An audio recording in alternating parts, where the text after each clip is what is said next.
छायाताईंना खूप मोठा प्रश्न पडला होता की म्हातारपणात त्यांच्या आजाराच्या तक्रारी ह्या सहसा चालूच झाल्या होत्या आणि त्यांना असं वाटत होतं की ज्या मुलाला लहानाचं मोठं केलं, लहानपणापासून सांभाळलं, तोच मुलगा नोकरी निमित्ताने शहरात राहत आहे.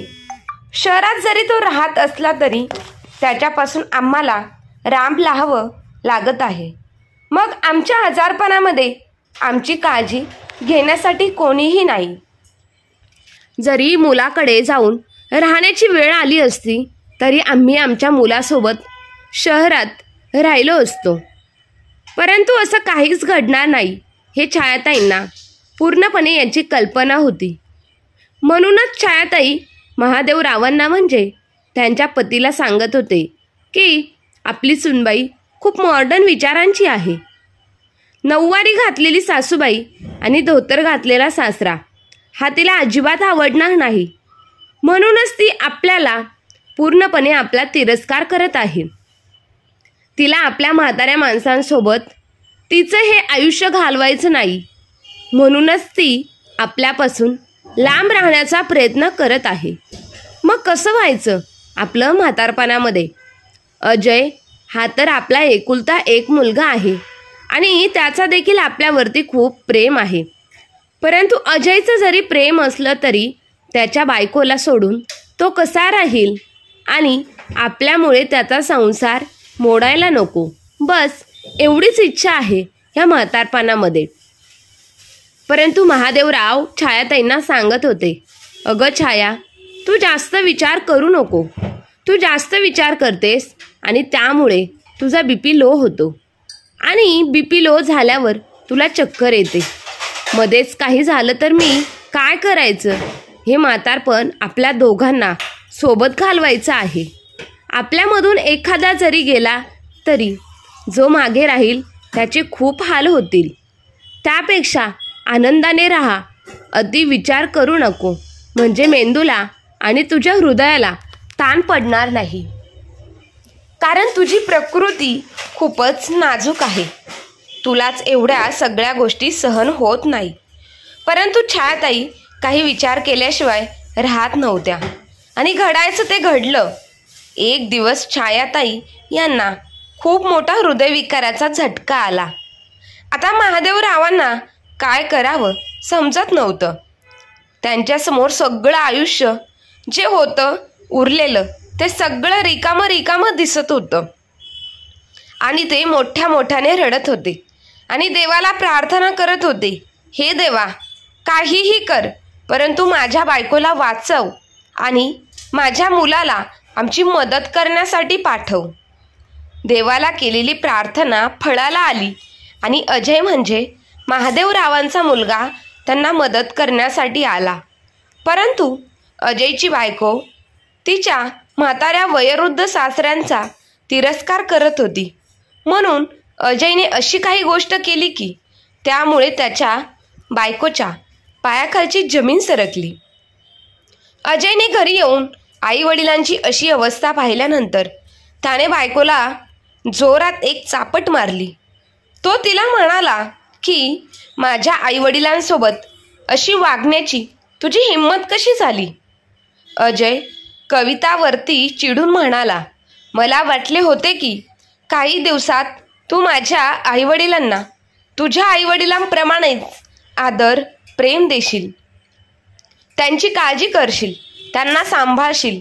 कारण प्रत्येक नातं समजायला वेळ लागतो.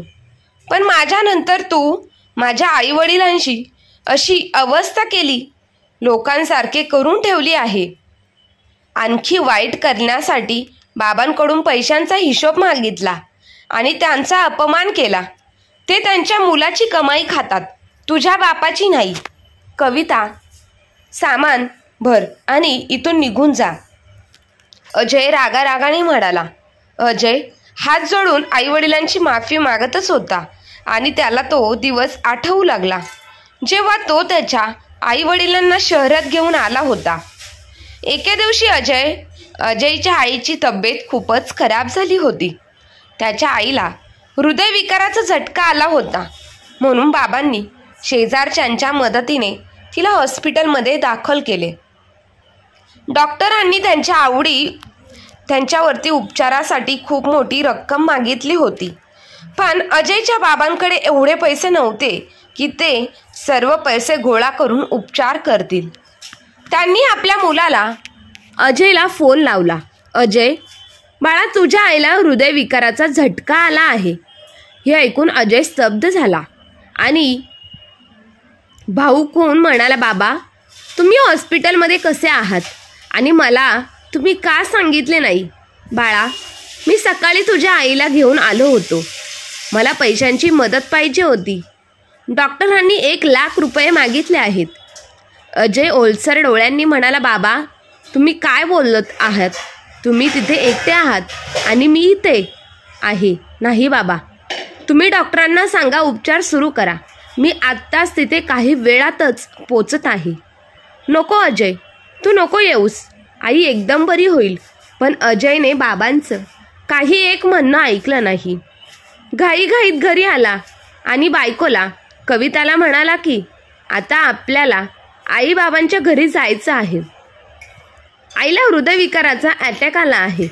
अरे अजय, तू माझा पूर्ण मूड खराब केला आहेस. तुला माहीत आहे ना, आज माझ्या मित्राच्या लग्नाचा वाढदिवस आहे. आपल्याला तिथे जायचं आहे. इथल्या सगळ्यात मोठ्या हॉटेलमध्ये ती पार्टी आयोजित केली आहे. तू कुठेही जाणार नाहीस. तू माझ्याबरोबर ये. आणि अजय, तू तुझ्या आईची काळजी का करत आहेस? म्हातारपणात असे आजार होतातच. अजय कविताला म्हणाला, अगं वेडी झाली आहे का की माझी आई हॉस्पिटलमध्ये आहे आणि तू मला पार्टीला यायला सांगत आहेस? तुला जायचं असेल तर तू जा पार्टीला, पण मी नाही येऊ शकत. माझे वडील तिकडं हॉस्पिटलमध्ये एकटेच आहेत. अजय ताबडतोब वडिलांकडे निघून गेला. त्याच्या बाबांना असं पाहून अजयला खूप वाईट वाटलं. तो बाबांच्या गळ्यात पडून रडू लागला आणि त्यांचे पाय पकडून रडू लागला. ते म्हणाले की अरे बेटा अजय, तुझ्या आईची अवस्था बघ ना. त्यानंतर अजयने त्याच्या बाबांना खुर्चीवरती बसवले, पाणी पिण्यासाठी दिले आणि त्याने आईकडे पाहिलं आणि तो हॉस्पिटलमधल्या सगळ्यात मोठ्या डॉक्टरांना भेटायला निघून गेला. तो डॉक्टरांना म्हणाला की किती पण पैसे खर्च होऊ द्या, पण आईला काही नाही झालं पाहिजे. डॉक्टरांनी अजयला दिलासा दिला. डॉक्टर म्हणाले की मिस्टर अजय, काळजी करू नका. आम्ही तुमच्या आईला वाचवण्याचा पूर्णपणे सगळे प्रयत्न करू. आणि डॉक्टरांनी अजयच्या आईवरती उपचार सुरू केले. काही दिवसातच छायाताईला घरी आणण्यात आलं. अजयने त्याच्या आईची चांगली सेवा केली, पण अजय काम सोडून आला होता. त्यामुळे लागोपाठ फोन येत होते. अजयचे बाबा म्हणाले की हे बघ, आता तुझी आई पूर्णपणे बरी झाली आहे. त्यामुळे तू तुझ्या कामावर घरी गेला तरी काही हरकत नाही. तू जा तुझ्या कामावरती. अजय म्हणाला की आई बाबा, तुम्ही दोघं शहरात माझ्यासोबत येता का? म्हणाले की नाही बाळा, सुनबाई आम्हाला जास्त पसंत करत नाही. आम्ही गावची माणसं गावंढळ वाटतो तिच्या मनामध्ये, त्यामुळे आम्ही इथेच राहतो. फक्त तू आम्हाला भेटायला येत जा. असं म्हणून त्याचे बाबा भावूक झाले. अजय म्हणाला की मी तुमचं काहीही ऐकणार नाही. अशा परिस्थितीत मी तुम्हाला सोडणार नाही. अजय जबरदस्तीने छायाताईंना आणि महादेवरावांना घेऊन शहरात आला. कविताच्या स्वभावामुळे त्याच्या आईवडील घरात पाऊल ठेवण्यासाठी घाबरत होते. अजय म्हणाला की बाबा, कशाचं टेन्शन घेऊ नका. हे घर तुमचं आहे. इथं मानत काहीही आणू नका. असं म्हणून अजयने त्याच्या दोघांच्या हाताला धरून आतमध्ये आणलं. अजयने आई वडिलांच्या खोलीत त्यांना नेलं. खोली पाहून आई वडील भावूक झाले. अजय म्हणाला की बाबा, आई, ही खोली तुमच्या दोघांची आहे. मी घर घेतानाच तुमच्यासाठी सुद्धा एक खोली जास्तीची घेतली होती. मुलांचं प्रेम पाहून आई वडिलांच्या डोळ्यात पाणी आलं. तो म्हणाला की आता तुम्ही दोघेही इथे आरामात राहू शकता. अजय खोलीच्या बाहेर आला तर त्याच्या बायकोने कविताने त्याचा हात धरला आणि त्याला खोलीत ओढत घेऊन गेला आणि ती अजयला म्हणाली की तू वेडा झाला आहेस का? तू यांना इथे का घेऊन आला आहेस राहण्यासाठी? हे बघ कविता, हे माझे आई बाबा आहेत आणि त्यांची काळजी घेणं हे माझं कर्तव्य आहे. शिवाय मी त्यांचा एकुलता एक मुलगा आहे, त्यामुळे ते माझ्याच पाशी राहणार आहे. मी सोडून त्यांचा दुसरा कोणीही सहारा नाही, त्यामुळे पूर्णपणे त्यांना सांभाळणं हे माझं कर्तव्य आहे. तुझ्यामुळे माझ्या आईवडिलांना कोणतीच अडचण झाली नाही पाहिजे, नाहीतर माझ्यासारखा वाईट दुसरा कोणताही माणूस नसेल. अजयचे आईवडील अजयवरती खूप खुश होते आणि ते खूप प्रेम करत होते, पण कविता नेहमी त्यांना बडबड करत असायची. एके दिवशी अजयला काही कामानिमित्त लांबच्या शहरात जावं लागलं होतं. अजयने कामवालीला सर्व समजावून सांगितलं होतं. त्याचे आई बाबा म्हणाले की अजय, आमची काळजी करू नकोस, तू बिंदास्त राहा आणि तुझं काम कर. मग अजय कोणतीही काळजी न करता त्याच्या कामाला निघून गेला. अजय गेल्यावर इकडे कविता सासू सासऱ्यांना टोमणे मारत असायची. ती म्हणत होती की तुम्ही इथे शहरात आला आहात, पण तुम्हाला माहीत नाही शहरात किती महागाई झाली आहे. तुम्ही आल्यामुळे घरात खर्च वाढला आहे. सगळं घर तुमच्या औषध पाण्यामुळेच भरलं आहे. हे बघा, इथं राहून कमीत कमी थोडाफार काम तरी करत जा. असेच तुम्ही बसला तर तुमच्या शरीराला गंज लागेल. हे बघा बाबा, तुम्ही जाऊन सिंकमध्ये भांडी पडली आहे ते घासा आणि सासूबाई तुम्ही माझ्यासोबत चला, किचनमध्ये मदत करू लागा. तसंही तुम्ही घरात आल्यापासून घरामध्ये निगेटिव्ह एनर्जी खूप वाढली आहे. तुमच्यामुळे कायम तुमचं ते आजारपण पडलेली तोंड मला बघून दिवस काढावे लागत आहे. निदान आलेच आहात तर थोडेफार काम तरी करू लागत जा, म्हणजे 2 घास खाल्लेले तेवढे तरी अन्न जिरत जाईल. महादेवराव म्हणाले की हे बघ सुनबाई, तू माझ्याकडून हवं असेल तेवढं काम करून घे, परंतु अशा अवस्थेमध्ये मी छायाला काहीही काम करू देणार नाही. तुझी सासूबाई बरी नाही, तिची तब्येत बरी नाही, त्यामुळे तू माझ्याकडून जे काही काम असेल ते दोघांच्या वाट्याचं करून घे, पण तिला काम सांगू नकोस. कविता म्हणाली की हो, म्हणजे सासूबाई फुकटात आमच्या तुकड्यांवर जगणार आहे का?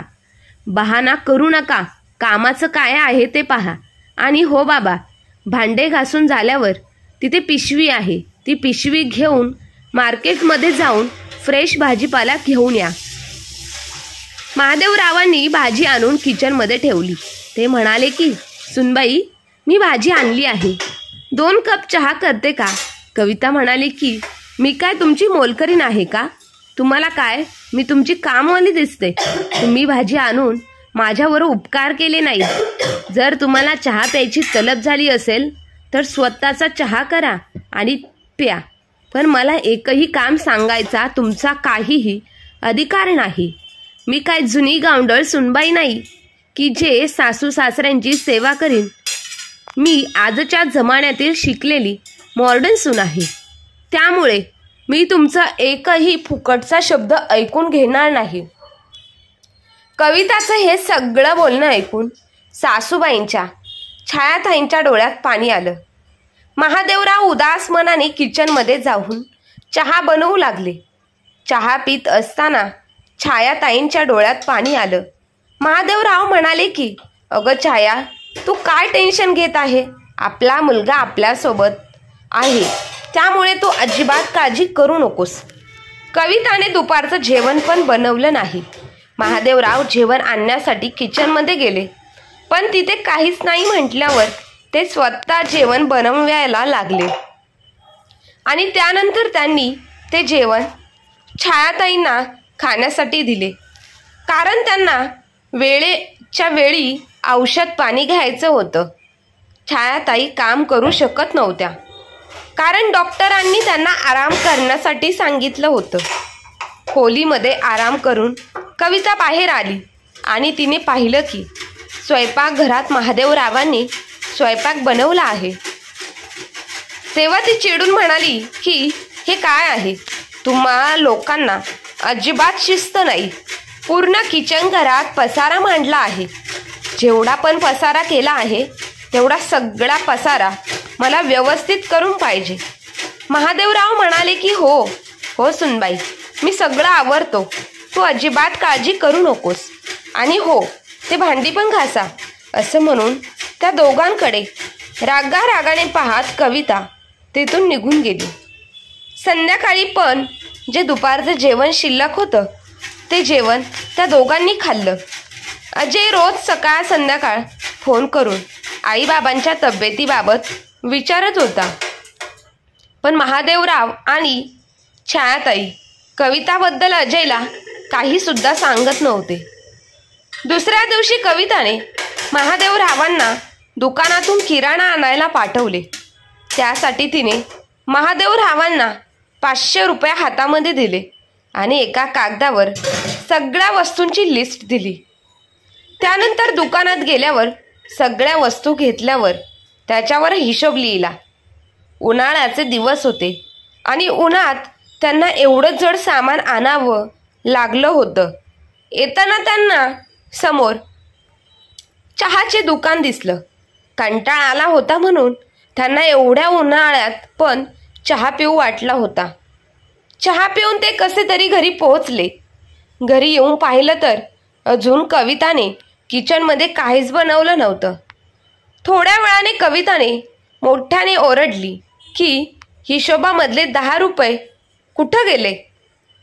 कविता म्हणाली की तुम्ही मला न विचारल्याशिवाय 10 रुपये कसे काय खर्च केलेत?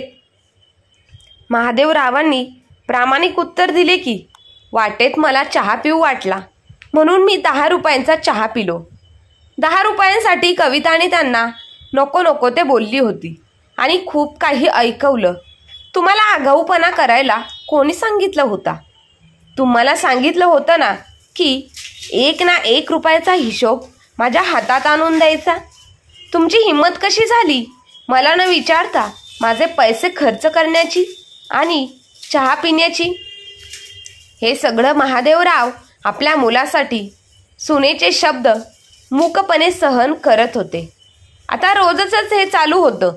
महादेवराव स्वतःसाठी आणि छायाताईसाठी नाश्ता जेवण बनवत होते आणि खरकाटी भांडी पण घासत होते. कविता स्वतःसाठी कधी जेवण ऑर्डर करत असायची तर कधी स्वतः बनवून खात होती. ती या दोघांचा कोणताच विचार देखील करत नव्हती. एके दिवशी कविताची एक मैत्रीण तिला भेटायला घरी आली. तेव्हा किचनमध्ये महादेवराव छायाताईंसाठी जेवण बनवत होते. अचानक समोर मैत्रिणीला पाहून कविता घाबरली. कविता तिच्या मैत्रिणीला म्हणाली की अगं कोमल, तू का आलीस? तू म्हणाली असती तर मी तुला भेटायला तुझ्या घरी आले असते. असं न सांगता आणि ते आपण इथं निवांत बोललो असतो. कविताने कोमलचा हात धरला आणि ती तिच्या खोलीमध्ये घेऊन गेली. थोड्याच वेळात महादेवराव आले आणि म्हणाले, अगं सुनबाई, तू कुठे ठेवला आहे? मला तूप सापडत नाही. कविता त्यांना ओरडत म्हणाले की तुम्हाला किती वेळा सांगितलं आहे की माझ्या खोलीत येत जाऊ नका. मला न विचारता का येत आहात? आता तोंड काय पाहत बसला आहात? जा, इथून निघून जावा. कविता महादेवरावांना ओरडून म्हणाली. कोमलने कविताला विचारले की हे आजोबा कोण आहेत आणि यांना या आधी मी पाहिले नाही. कविता म्हणाली की अगं, हे ह्या घरात नवीन नोकर आले आहेत, त्यामुळे त्यांना सामान कुठे ठेवलं आहे ते माहीत नाही. हे ऐकून महादेवरावांच्या डोळ्यात पाणी आले. ते पुढे निघाले तेव्हा पाठीमागून कविता म्हणाली की माझ्यासाठी आणि माझ्या मैत्रिणीसाठी चांगली स्ट्रॉंग कॉफी बनवून आणा. त्यानंतर बनवलेले जेवण माधवरावांनी छायाताईंना जेवणासाठी दिलं आणि मग महादेवरावांनी कॉफी बनवून त्यांच्या खोलीत नेऊन दिली. थोड्या वेळाने कविताचा रागातच सासूबाईंच्या खोलीत गेली. तिथे महादेवराव बसले होते. ते म्हणाले, की तुम्हाला कॉफी बनवतात कशी हेही माहीत नाही का? जर माहीतच नव्हती तर मला सांगायचं, मी माझी बनवली असती. विनाकारण माझ्या आणि माझ्या मैत्रिणीच्या तोंडाची चव गेली. अगं सुनबाई, काय झालं? तू का एवढी रागवली आहेस? छायाताई त्यांच्या सुनबाईला म्हणाल्या, हे बघा सासूबाई, तुम्ही एक पण शब्द बोलू नका. तसं पण तुम्ही काहीच कामाचे नाही, त्यामुळे तुमचं तोंड बंदच ठेवत जावा. मी बाबांना बोलत आहे. हे बघा, मी आता माझ्या मैत्रिणीसोबत बाहेर चालली आहे आणि आल्यावर सांगते की ही घराची साफसफाई कशी करायची, कॉफी कशी बनवायची ते. असं म्हणून कविता तिच्या मैत्रिणींसोबत कोमलचा हात धरून निघून गेली. इकडे छायाताईला कविता त्यांची सुनबाई जे काय बोलली आणि त्यांच्यासोबत वागली ते आठवून त्यांना खूप वाईट वाटलं आणि त्यांच्या डोळ्यांमध्ये अश्रू दाटून आले आणि त्या रडू लागल्या. अगं छाया, प्रत्येक गोष्टीसाठी रडू नकोस. घरातलं काम केलं म्हणजे ते काही चुकीचं असतं का? या वयात हातपाय चालवणं चांगलं असतं. एका जागी बसलं तर 100 रोग आपल्याला होत असतात. महादेवरावांनी छायाताईंना समजावलं. महादेवरावांनी छायाताईंना झोपायला सांगितलं आणि ते राहिलेली भांडी घासण्यासाठी आणि किचन साफ करण्यासाठी निघून गेले. थोड्या वेळाने, आई बाबा तुम्ही कुठे आहात? बघा मी तुमच्यासाठी काय आणलं आहे. बाहेरून अजय अचानक आतमध्ये आला. तो आईवडिलांच्या खोलीत गेला आणि आईला म्हणाला की, आई कशी आहेस? तू ठीक आहेस ना? मुलाला पाहून छायाताईंचे डोळे भरून आले. हे बघ आई, मी तुझ्यासाठी नवीन साडी आणली आहे आणि नवीन हातावर विणलेलं स्वेटरसुद्धा घेऊन आलो आहे. आणि बाबांसाठी मी हे जॅकेट आणि घड्याळ घेऊन आलो आहे. आता हे घड्याळ घालून, जॅकेट घालून मी आणि बाबा रोज वॉकिंगला जाणार आहे. मी त्यांच्यासाठी वॉकिंगचं जॅकेट आणि पॅन्टसुद्धा घेऊन आलो आहे. त्यानंतर अजय स्वयंपाकघरात गेला तर बाबांना भांडी घासताना पाहून त्याच्या पायाखालची जमीन सरकली. तो हळूच पाठीमागे आईच्या खोलीत आला आणि म्हणाला की, अगं आई, बाबा भांडी का घासत आहे आणि कविता कुठे आहे? आता छायाताईला आपल्या नवऱ्याचं दुःख सहन झालं नाही. त्यानंतर त्यांनी त्यांच्या मुलाला सगळं काही सांगायला सुरुवात केली. बाळा, अजय बेटा, तू गेल्यापासून सुनबाईने कविताने आम्हाला कसं आणि किती त्रास दिला हे कसं सांगू समजत नाही. तू गेल्यापासून तुझे बाबा या घरात काम करत आहे. हे सगळं ऐकून अजयच्या डोळ्यात पाणी आलं. त्यानंतर भांडी घासून झाल्यावर महादेवराव खोलीत आले. अजयला समोर पाहून त्या आश्चर्यचकित झाले. अरे अजय बेटा, कधी आलास तू आणि एवढ्या लवकर? हो बाबा, काम लवकर झालं त्यामुळे मी लवकरच आलो. तोपर्यंत कविता पण घरी आली होती. तिला समोर अजयला पाहून धक्काच बसला. अरे अजय, तू अचानक? तू तर एका आठवड्याने येणार होता, मग 5 दिवसातच कसा आलास? अजय कविताजवळ गेला आणि जोरदार त्याने 2 कानाखाली कविताच्या लावल्या. तुझी हिंमत कशी झाली माझ्या देवासारख्या आईबाबांना असा त्रास देण्याची? हे घर त्यांच्या मुलाचे आहे. तू हे घर हुंड्यासोबत घेऊन आली नाही. तुझ्या वडिलांकडून मला वाटलं की मी गेल्यावर तू माझ्या आईबाबांची, तुझ्या आईबाबांसारखी काळजी घेशील, पण तू तर माझ्या वडिलांच्या ह्या इतक्या वाईट अवस्था नोकरापेक्षाही करून ठेवली आहेस. बाबांकडून 1-1 रुपयांचा सुद्धा हिशोब घेतलास. तुझ्या मैत्रिणींसमोर त्यांचा अपमान केला. लवकर आहे अशी वागणूक दिली. माझी आई, माझा बाबा तुझ्या बापाचं खात नाही. हे सगळं वैभव त्यांच्या मुलाचं आहे. ह्या घरात तुझी आता काहीच जागा नाही. तू आता तुझं सामान बांध आणि इथून निघून जा. कविता घाबरून रडायला लागली. ती अजयच्या पाया पडून माफी मागू लागली आणि माफी मागून म्हणत होती.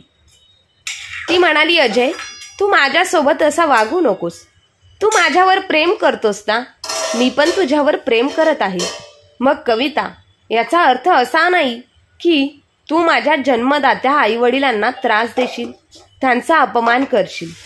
तुला हवं तसं तू त्यांना लवकर बनवून वागणूक देशील. मला वाटलं की एक ना एक दिवस तुला आईवडिलांची किंमत कळेल, पण तू नाहीतर माझ्या आईवडिलांना खूप त्रास दिला. असं म्हणून अजय आईच्या मांडीवरती डोकं ठेवून रडू लागला. अगं, तू आईला म्हणाली की तुम्ही काही काम करत नाहीत, बसून आमच्या तुकड्यांवर जगत आहात. मला सांग, मला लहानाचं मोठं असं मोठं करायला आईने कष्ट घेतले असतील की नाही? का मी जादूनेच एवढा मोठा झाला आहे? आणि तू म्हणत आहे की आई माझ्या तुकड्यांवर जगत आहे. त्यानंतर कविता आणि माधवरावांच्या आणि छायाताईंच्या पाया पडून त्यांची माफी मागू लागली आणि म्हणाली की प्लीज मला माफ करा. मुलीप्रमाणे समजून मी यापुढे अशी चूक कधीही करणार नाही. प्लीज तुम्ही दोघे पण अजयला समजून सांगा. मला हे घर सोडून कुठेही जायचं नाही. प्लीज बाबा प्लीज. आई मला माफ करा. यानंतर मी काहीही तुम्हाला काम सांगणार नाही. मी स्वतः तुमच्या सगळ्यांचे काम करीन. माधवराव आणि छायाताई खूप मोठ्या मनाचे होते. ते अजयला म्हणाले की अरे बाळा, जे झालं ते सोडून दे आणि आपल्या सुनबाईला माफ कर. अरे, प्रत्येक घरात भांड्याला भांडं लागतंच असंच, त्यामुळे एवढं मनावर घेऊ नकोस आणि एवढा टोकाचा निर्णय घेऊ नकोस. आम्ही तिला माफ केले आहे. आम्हाला वाटत आहे तू पण तिला माफ करावं. पण अजयने आईवडिलांचं ऐकलं नाही. त्याने कविताच्या हाताने धरलं आणि घराच्या बाहेर काढलं आणि म्हणाला की जी चूक तू केली आहेस ती माफी मागण्याच्या योग्य नाही. तू महिनाभर तुझ्या वडिलांपाशी जाऊन राहा आणि आईवडिलांची कशी काळजी घेतात हे शिकून ये. त्यानंतरच तुला या घरात जागा आहे. त्याशिवाय तुला चांगला धडा मिळणार नाही. हे बोलून अजयने जोरात तिच्यावर समोर दरवाजा लावला. एका महिन्यानंतर कविता सासरी आली. तिला एका महिन्यातच परिस्थितीने भरपूर काही शिकवलं होतं. माहेरी तिची काय किंमत आहे हे तिला कळालं होतं. तिच्या वहिनीने घर किती छान सांभाळलं आहे हे सुद्धा तिने पाहिलं. यातील वहिनीसारखा तिला काडीचं सुद्धा काम येत नव्हतं, पण ती वहिनीसोबत राहून सगळं घरकाम आणि आईबाबांसोबत राहून सगळे संस्कार एका महिन्यात ती शिकून आली. आणि त्यानंतर ती नव्याने सासू सासऱ्यांची मनापासून काळजी घेऊ लागली. तिला पण कळालं होतं की नाती जर मनापासून निभावली तर ते टिकत असतात. चुकत असलेल्या बायकोला अजयने वठणीवर आणण्यासाठी तिला 1 महिन्याची शिक्षा दिली आणि त्यातच तिला नात्यांची खरी किंमत कळाली होती. म्हणूनच आज कविता तिच्या सासू सासऱ्यांना खूप आदरपूर्वक आणि प्रेमाने सांभाळत आहे. कलियुगात अजयसारखा मुलगा प्रत्येक आईवडिलांना मिळाला तर कोणतेच आईवडील वृद्धाश्रमात जाणार नाही किंवा कोणतेच आईवडील आपल्या मुलापासून विभक्त होऊन राहणार नाही. प्रत्येक आईवडिलांना त्यांच्या मुलासोबत त्यांचे म्हातारपण आनंदाने घालवता येईल जर अजयसारखा मुलगा सगळ्यांना मिळाला तरच. तर मित्र आणि मैत्रिणींनो, अजयने त्याच्या बायकोला 1 महिन्यासाठी बाहेर काढून दिलं होतं. याबद्दल तुम्हाला काय वाटतं? अजयने चुकीचं वागत असणाऱ्या बायकोला शिक्षा करायला हवी होती की नाही हे कमेंट बॉक्समध्ये नक्की कळवा. आणि कथा आवडली असेल तर आपल्या चॅनलला लाईक, शेअर, सबस्क्राईब नक्की करा. धन्यवाद.